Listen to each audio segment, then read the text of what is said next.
another edition of EJH British Cars. So today I'm hoping we can finish up with the rear axle on the TR2.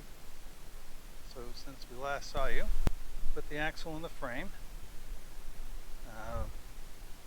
One thing I did note, the easiest way to do this is to remove the rear shackle, mount the axle tube to the springs, because this is already in place. And then you can push the spring back down to assemble these. I had to use a pair of clamps because I was working by myself. You had two people, so it'd be pretty easy. So today, I'm clean the grease out of that tube, and then we're going to pull the grease seal out of there. You may be able to see or may not. And then install the axle. So let's get started. So the easiest way I've found to pull these seals, this is a slide hammer, and use this single finger pull in there. Put it in, get it on the back side of that seal, and then put something in there just to hold it down. So that's just a pair of pliers, but it could be anything. And then usually just a few good pulls, there it is. So I managed to shoot this in fast forward, so I've slowed it down, and here's the audio. So this is the seal. It goes in with the open portion towards the inside.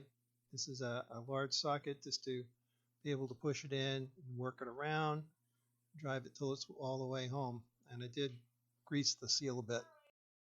So this is the new axle. We pushed the bearings on earlier, and I didn't pack the bearings in because it just makes it messy to work on.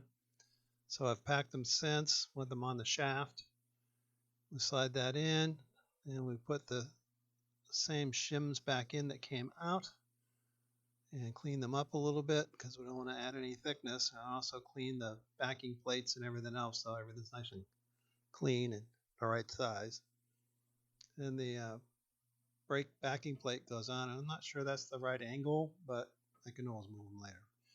This is the hub that carries the outer race for the bearing. These are the bolts and the locking tabs that go in through the back. They go through the flange, through the shims, through the backing plate, and then they thread into the hub. Put the keys into the axle shaft, and they should just tap in. They should be a little snug, but not too crazy. And then we're going to put some grease on the area of the hub that's going to rub against the seals. Get that fed in over the keyway, and then put this back on. So that washer is a special washer, and this nut is a special nut. So this torques to 145 pounds, which we're not going to be able to do with the axle just sitting here. We'll have to wait till we get it on the ground. But we'll tighten it down for now with the air gun, and that'll be tight enough, though I'm not going to put the cotter pins in. So this is a setup I use to measure the inflow to the bearing, which is supposed to be between 4 and 6 thousandths. I had to change the shims. The shims were way off in this axle, so I can only guess they were wrong. I forgot to video of me actually checking, but it was 4 thousandths, which is on the tight side, but these are new bearings and they'll work their way in. That is the axle buttoned in for now. More work to do, but I'm running out of time. I've got some other projects I need to take care of here for the next week or so. But there it is, both sides in, hubs on, clearance is set. And the last thing I'm going to do today is I'm going to put some oil in this thing because it's going dry right now. Enjoyed that. 3 parts for putting the rear axle together. Took a bit longer than I thought it was going to, but that's how it goes. So don't forget to like, subscribe, and comment, and we will see you on the next episode.